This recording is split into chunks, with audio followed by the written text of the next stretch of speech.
व्यवस्थाएं सारी सही हैं, बाकी यहाँ गंदगी बहुत है। लेटरिन बाथरूम इतना गंदा है कि जी घबराता है जाते पे। लेटरिन बाथरूम इतनी गंदी हैं, भरी ठाणी ऊपर हैं। कहाँ मरीज जाएगा लेटरिन बाथरूम, कहाँ इतना गंदा है कि कुछ बूझो ना। करनी गंदगी ज़्यादा है, लेटरिन और पेशाब की बहुत दिक्कत है। नमस्कार, द लीडर हिंदी में आपका स्वागत है और मैं आपसे मुखातिब हूँ समीर अब्बास। बरेली में इस वक्त डेंगू के केस लगातार बढ़ रहे हैं क्योंकि मौसम जो है तब्दील हो चुका है। जाड़े की तरफ धीरे धीरे करके बढ़ रहे हैं। इसी को समझने और जांचने के लिए हम ज़िला अस्पताल में मौजूद हैं, डेंगू के वार्ड में, और तमाम जो मरीज़ हैं उनसे भी बात करेंगे। साथ में जो तीमारदार हैं उनसे भी मुखातिब होंगे ताकि समझ सकें किस तरह के सूरत हाल है और किस तरह के इंतज़ाम हैं।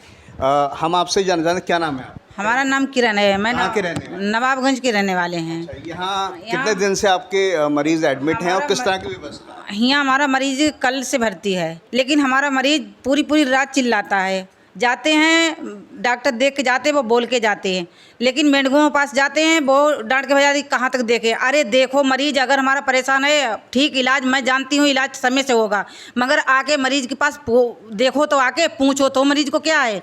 गंदगी इतनी है यहाँ पे, चलो हम लोग तो बाहर बैठ के खाएंगे, कहीं मरीज तो नहीं खा पाएगा। लेटरिन बाथरूम इतनी गंदी हैं, भरी ठाणी ऊपर हैं। कहाँ मरीज जाएगा लेटरिन बाथरूम, कहाँ इतना गंदा है कि कुछ बूझो ना। जी, मैं आपसे जानना, क्या नाम है आपका? जी रवि कुमार। रवि, आपके जो मरीज़ हैं वो कहाँ के रहने वाले हैं और कब से एडमिट? जी फरीदपुर के रहने वाले, फरीदपुर के पास है रमपुरिया। रमपुरिया गांव के रहने वाले। हाँ, कल ही एडमिट कराया, कल ही जांच कराई थी। अच्छा, ये बताइए कैसी व्यवस्था लग रही है यहाँ पे? व्यवस्था यहाँ रात के 10 बजे के बाद तो कोई देखने आता नहीं है। हाँ, डॉक्टर तो फिलहाल आते हैं जिनका बहुत टाइम बंधा हुआ है, और वैसे कोई दिक्कत नहीं। गंदगी ज़्यादा है, लेटरिन और पेशाब की बहुत दिक्कत है।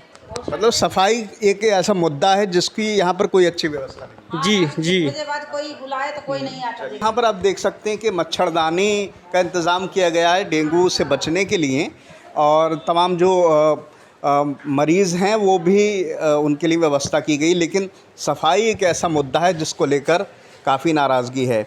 ये एक और वार्ड है, 2 हिस्सों में इसको रखा गया है क्योंकि बड़ी संख्या में डेंगू के जो मरीज़ हैं वो यहाँ ज़िला अस्पताल में आ रहे हैं, इधर भी मौजूद हैं। मैं आपसे जानना चाहता हूँ, क्या नाम है आपका? जी आसमा। आप यहाँ की व्यवस्थाएं जो हैं, जो इंतज़ामात किए गए हैं, उससे खुश हैं? नहीं। आप रहने वाली कहाँ की? जी करेली की। जी करेली। करेली। अच्छा, किस तरह की क्या नाराज़गी लग रही है आपको? क्या डॉक्टर नहीं आ रहे हैं या सफाई? नाराज़गी बस यही है, सफाई नहीं है, और सिस्टरों से हम बोलते हैं तो वो कहती बार बार हम नहीं आ सकते हैं। जो बड़ी सिस्टर है हेड उनकी। आपके ये बेटे हैं? ये बेटे हैं, वो मेरे हस्बैंड हैं। अच्छा, दोनों को डेंगू? दोनों को डेंगू। बाकी जो और दवाई है और जो डॉक्टर हैं वो बराबर टाइम पे मिलते हैं? वो 2 टाइम पे आते हैं डॉक्टर साहब, और मतलब वो भी डांट के चले जाते हैं। कुल मिला के आप सफाई व्यवस्था से नाराज़ हैं। दूसरा कि जो यहाँ का स्टाफ है वो मतलब हम बच्चे को बोल के जाते हैं टॉयलेट जाना है इसको, तो ये कहते हैं हम बार बार क्यों आके निकालें। अब हम तो नहीं निकाल सकते, कुछ भी हो सकता है, बच्चा है रोक नहीं सकता है, तो ये इसलिए कहती है कि हम बार बार नहीं आएंगे। एक बार में ही आप बोतल को लेके जाइए, चाहे कुछ करके जाइए। आप मोनी शर्मा। मोनी शर्मा कहाँ की रहने वाली? बरेली। बरेली की। अच्छा, कौन एडमिट है? बेटी है मेरी। बेटी एडमिट है। कब से एडमिट है? कल से। कल से एडमिट है, तो 1 दिन पूरा हो गया। सारी व्यवस्थाएं कैसी लगी हैं? व्यवस्थाएं सारी सही हैं, बाकी यहाँ गंदगी बहुत है। लेटरिन बाथरूम इतना गंदा है कि जी घबराता है जाते पे। अब तक आपने इस बात की शिकायत की, जो भी यहाँ डॉक्टर आ रहे हैं या और भी जो स्टाफ के लोग हैं व्यवस्थाएं देखते हैं, उनसे शिकायत की आप? जी नहीं। तो शिकायत जब तक नहीं करेंगे तो कैसे बेहतर हो? हाँ, बहुत ही गंदगी है। कोई सुने जब तो किसी से कहो, जब कोई सुनता नहीं तो किससे कहोगे? बस। चलिए, जो व्यवस्था को लेकर बार बार नाराज़गी है वो एक बनी हुई है, और इसको लेकर हम जो है तमाम जो अधिकारी हैं उनसे भी बात करेंगे ताकि व्यवस्था को सुधारा जाए, क्योंकि डेंगू के जो मरीज़ होते हैं उनके लिए सफाई व्यवस्था बहुत इम्पोर्टेंट होती है, जिससे वो बेहतर किया जा सकता है। बाहर की तरफ भी हम चलेंगे क्योंकि जो सफाई व्यवस्था की बात कर रहे हैं उसका जो जायज़ा लेना है वो बहुत ज़रूरी है ताकि हम समझ सकें तमाम चीज़ों को। ये सफाई व्यवस्था की बात हो रही है क्योंकि प्रधानमंत्री नरेंद्र मोदी जी का ये हमेशा रहा है कि स्वच्छता को लेकर उन्होंने बड़ा ज़बरदस्त तरह से एक अभियान भी चलाया, स्वच्छ भारत अभियान।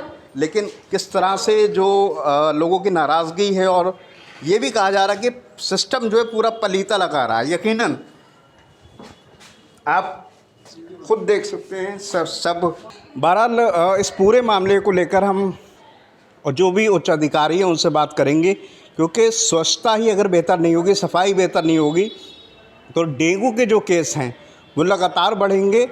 और क्योंकि डेंगू जो अगर बढ़ता है तो वो सफाई ना होने से ही बढ़ता है, पानी जमा ना होने से बढ़ता है, तमाम गंदगी से। बहरहाल इन तमाम बातों के साथ मैं समीर अब्बास, द लीडर हिंदी से। मैं डॉक्टर अजय मोहन अग्रवाल हूँ। मैं फिजिशियन हूँ, वरिष्ठ परामर्शदाता के पद पे हूँ। एक्टिव केसेस इस समय काफ़ी संख्या में हैं, जिसमें से जिला चिकित्सालय बरेली में लगभग 10-12 मरीज़ जो हैं वो भर्ती हैं। जहाँ तक आपने सावधानियों का बात उठाई कि पहली चीज़ ये कि जो रोगी भर्ती हैं उन्हें प्रत्येक डेंगू वार्ड के प्रत्येक पलंग पर हमने मच्छरदानी प्रोवाइड करी है।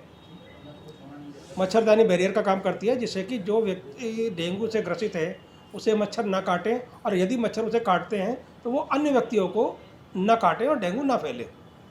तो इसीलिए मच्छरदानी प्रोवाइड करी गई है। तो जो भी डेंगू का रोगी है, चाहे वो अस्पताल में भर्ती है चाहे वो घर पे अपने, उसे लगातार मच्छरदानी के अंदर ही रहना है, पहली चीज़। दूसरा, जितने भी आपके मच्छरों से रोध के लिए और इस्तेमाल चीज़ें करी जाती हैं, चाहे वो नाना प्रकार के जो है मॉर्टिन इत्यादि जो आती हैं, या और मच्छर रोधी उपाय होते हैं, चाहे वो ओडोमॉस वगैरह का लोशन लगाया जाता है, क्रीम लगाई जाती है, इन सब का इस्तेमाल करना चाहिए। मैं सर ये जानना चाहता हूँ आपसे कि आम पब्लिक के लिए, एक अवेयरनेस के लिए, जागरूकता के तौर पर क्या एडवाइस देंगे आप? क्योंकि अभी कुछ दिन तक तो मौसम भी ऐसी है और डेंगू कैसे ज़्यादा बढ़ेंगे। सबसे ज़रूरी है कि मच्छरों के प्रजनन को जो है वो रोका जाए। इसके लिए हमारे घरों में, गमलों में, या किसी भी ऐसी जगह जहाँ पे कि पानी इकट्ठा, हमारे घर में आसपास कूलर के अंदर पानी ना इकट्ठा हो, है ना, उसमें मच्छर जो है अंडे देते हैं। डेंगू का मच्छर जो है वो उसी के अंदर अंडे रुके हुए पानी में, और विशेषकर जो हमारे जो नगरीय क्षेत्र है उसमें घरों में जो है ये अंडे देना प्रेफर करता है। तो सबसे पहले हमें इस चीज़ का ध्यान रखना होगा कि हमारी छतों पर, हमारे गमलों में, हमारे कूलर में पानी इकट्ठा ना होने पाए, उसे सुखा दें। और कहीं अगर ऐसी जगह है जिससे कि सुखाया जाना संभव नहीं है तो उसमें जो है आप थोड़ा सा तेल इत्यादि का या मिट्टी का तेल इत्यादि का जो छिड़काव करा जाता है वो करें, जिससे कि मच्छर ना पनपने पाएँ, उनके लार्वा जो है वो आगे मच्छर में कन्वर्ट ना होने पाए।